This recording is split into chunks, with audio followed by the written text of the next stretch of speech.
Hey everybody, welcome back to another video on the channel. So I figured I'd share my thoughts about veganism and about animal rights activism.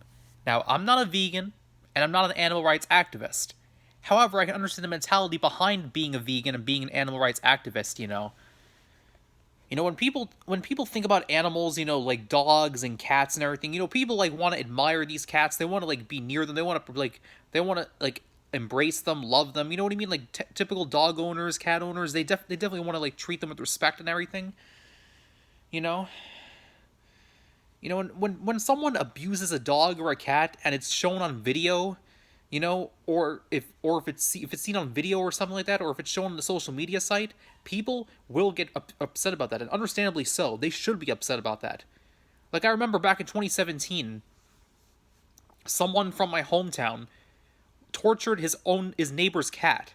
Okay, he stabbed the cat, threw a chair at it, poked at it, stabbed it and tortured it for 32 minutes on his Facebook page. He videotaped the whole thing and posted it on his Facebook page. The video was 32 minutes long, and a good citizen, a good Samaritan, if you will, thankfully reported the video to the authorities, and the person got arrested, and he was banned from owning an animal for 10 years, and he received a 15-month jail sentence. You know, that was back in 2017. Recently, now in 2022, like about like 1 or 2 weeks ago, a football player from England threw his cat across a kitchen floor, in the presence of a child and a relative who was filming the whole thing. The soccer player got punished for it subsequently, but it wasn't really a severe punishment, Although his own football club did, the fans of his own football club did boo against him and everything, you know, and mock him, Now, both scenarios, it's understandable. What these animal abusers did was absolutely disgusting and absolutely not justified at all. They deserve to be punished. They don't deserve the slightest bit of sympathy. They deserve to be punished, and justifiably so. They deserve to be punished. It seemed pretty fair in my opinion. Them being punished for the animal abuse and all that, for all the atrocities they committed against the animals, and it makes sense to punish them, and it makes sense to be angry about it. It's understandable. They deserve to be punished, and they deserve to be called out for it. We should be angry about that. However, how come we don't see people getting outraged about this when when animals are getting like thrown in a frying pan, when they're being cooked up in slaughterhouses, and they're getting their tails, when pigs are getting their teeth pulled out and getting their tails cut off, and getting put in slaughterhouses and gas chambers and getting burned to death, and I mean, they're getting abused. Okay, if we're upset about the cats being tortured, about a cat being tortured, about a cat being thrown across a room, then how can you justify this other practice, with pigs being their tails being cut off, and being put in gas chambers, and being put in slaughterhouses? What can possibly justify this torture, this form of torture, this form of brutal barbarism against the animals?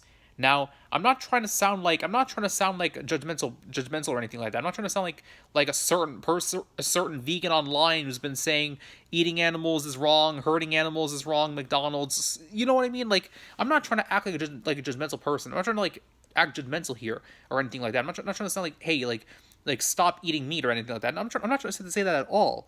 I'm just saying that that these animals get tortured. They get tortured, they get slaughtered mercilessly, for no good reason at all. These animals don't deserve to be treated like this, and I'm just saying that they don't deserve to be treated like that, I'm not trying to sound not trying to sound like a vegan nut trying to force veganism down your throats, but I'm just saying the animals don't deserve to be treated that way, you know what I mean? Because after all, if we're all upset about animals being tortured and slaughtered and videotaped of animals being tortured, if we're so angry about that, then why aren't we upset about the animals being tortured in slaughterhouses for meat? Now, you can come up with the argument that yes, the animals are being tortured in slaughterhouses. Yes, they're being put in gas chambers, but it's all being done for food. The person that tortured that cat on his Facebook page, and the soccer player that threw that cat against the kitchen floor, they did that for fun. They did that for sport. They didn't do that for food. So you can come up with that kind of argument. I can understand the mentality, but I mean, still, it's not really a very big argument. You know what I mean? Because if if eating animals was the only way for food, if it was the only meals you could eat, if meat was the only source of food, then yes, then that would be justified. Then it would be understandable because it's the food chain after all. You know, animals do eat other animals after all. You know, humans just happen to be at the top of the food chain, and animals happen to be lower on the food chain. It makes sense. And besides, if it was the other way around, if humans were at the bottom of the food chain and animals were at the top, they probably wouldn't spare us. They probably would eat us the first chance they get. So if they wouldn't spare us, then why should we spare them? You know, you can come up with that kind of an argument. I can understand that mentality. I can understand the mentality. You know, the food chain. You know, we have to be on the top of the food chain. The superior side of the food chain is going to ultimately win. You know, I've heard all this before. You know, it's understandable. I can understand the argument. You know, I can understand and respect the argument. But however, you know, it's still not a very big argument. Like in the sense that, you know, like in the sense that, you know, like when you're trying to like justify, you know, putting these animals in slaughterhouses and torturing them and cutting their tails off, you know, and using them in gas chambers and everything just to make food out of them, you know, it's not really a big argument. You know, it's cognitive dissonance, but yeah. I'm just trying to bring up a point here. You know, I don't think a lot of people think about this in consideration. You know, animals aren't just used for food, you know, and for hunting. They're also used in other things like furniture, you know, furniture in wood, yeah, they're also used in furniture, they're also used in sports, they're also used in merchandise. Basically, an animal can be used for pretty much a lot of purposes. You know, animal skin. You could be sitting on a couch which came from an animal for all I know. You know, when you're watching this video. You know, I'm not trying to force veganism down your throat because I'm not a vegan myself. I'm just trying to bring up a point here. You know, what these two animal abusers did, like, you know, torturing that one person who tortured his cat, you know, his neighbor's cat, and then you got punished for it, you know, and got a 15-month sentence, and the other guy, the soccer player who threw the cat against the kitchen floor, you know, and then got booed by the fans of a soccer club, you know, who got harassed by his fans of a soccer club. That makes sense. You know, after all, because what they did was horrible, and they should be punished and called out for that, torturing cats, you know, and harassing cats and abusing cats. But I mean, people torture cats, and not cats. I mean, people torture animals like pigs and cows, you know, and chickens, and putting them in slaughterhouses and executing them, and no one seems to say anything about that. No one seems to be saying jack about that, or seems to be complaining about that, or even thinking much about this issue, except for the vegan rights activists, you know.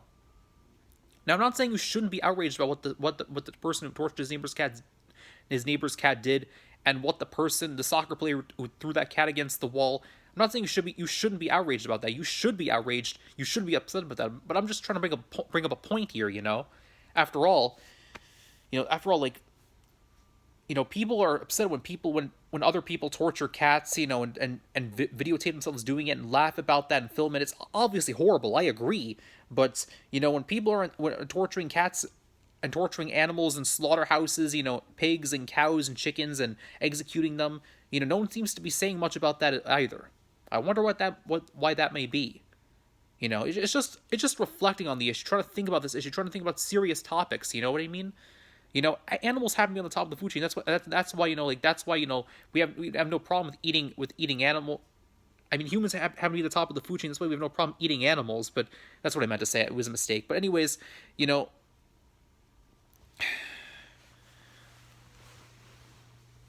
but then, like, it's just a form of reflection because, because as humans on the top of the food chain, we're totally content with eating animals because they had to be lower on the food chain. It's just how it works, you know. But, you know, if humans are on the bottom of the food chain, for instance, and animals are at the top, then the animals would definitely eat us, so they probably wouldn't spare us at all. They wouldn't spare us, then why should we spare them? You know? But I'm just trying to reflect on the whole issue here. You know, the animals are innocent. You know, they haven't done anything to deserve this treatment. Nothing can possibly justify them being tortured and slaughtered mercilessly in gas chambers, you know, just for food. You know? I'm just trying to bring up a point here. I'm not trying to force people to become vegan or trying to force veganism down people's throats. I'm just trying to bring up a serious point of reflection. You know? I'm trying to bring up a serious point of reflection. You know? The animals can't write political diatribes or write essays of emancipation, begging for their freedom, you know? They can't write essays. They can't, like, submit appeals for emancipation, but you can hear them scream and beg for mercy and squeal. It's just something to think about. Just a personal point to bring up. But that's all I gotta say, honestly. My thoughts about veganism and about animal rights activism. There are a lot of vegans out there that aren't shoving their beliefs down people's throats, and I can respect that, honestly. The vegans who are trying to shove their beliefs down people's throats and trying to, like, say, oh, if you don't believe what I believe, you're gonna burn in hell or something like that. That the vegan gods will condemn you to eternal hellfire if you don't stop eating meat. I mean, yeah, I really don't believe that, honestly. I really don't, like, go along with that kind of vibe. I don't think that's how vegans should be spreading their message. I don't agree with that in the slightest, but that's just my personal opinion. But anyways, stay safe, everybody. That's another video on the Tonville Legend 826 channel. My personal thoughts about veganism and about animal rights activism, and about the issue of animal safety in general. But that's all I gotta say. Stay safe, everybody. Tonville Legend 826 out.